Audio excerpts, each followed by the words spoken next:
আসসালামু আলাইকুম, সকলকে শুভেচ্ছা ভালোবাসা। আশা করছি সবাই ভালো আছেন। আমি এই মুহূর্তে দাঁড়িয়ে রয়েছি সজীব ভাইয়ের বস্তায় আদা চাষের যে উনি প্রজেক্টটি করেছেন তার মধ্যে।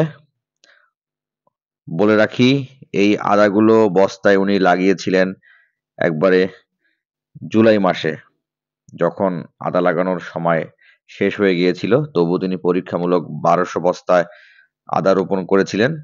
উনার ভাষ্যমতে যে আদার বীজগুলো উনি ভালো মানের পাননি, বা ওনার মাটি প্রস্তুত খুব ভালো মানের হয়নি।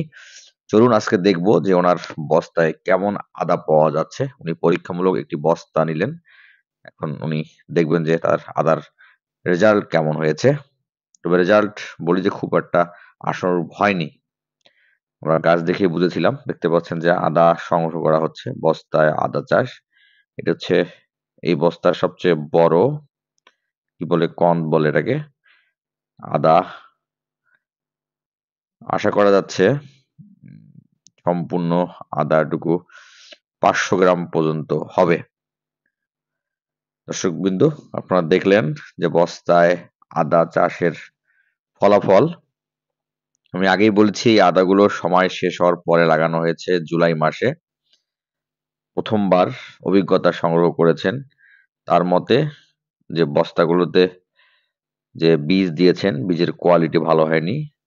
লেট করে লাগানো হয়েছে। মাটি প্রস্তুত ভালো হয়নি।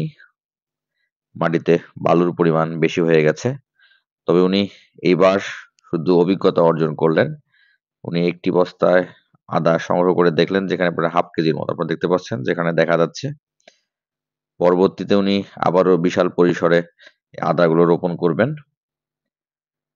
আশা করছেন যে পরবর্তীতে সকলগুলো ভুলগুলো উনি শুধরে নিবেন। যদি আপনাদের ভিডিওটি ভালো লাগে অবশ্যই দেখবেন। আর চাষাবাদের আগে অবশ্যই অভিজ্ঞতা অর্জন করবেন। সবাই ভালো থাকবেন।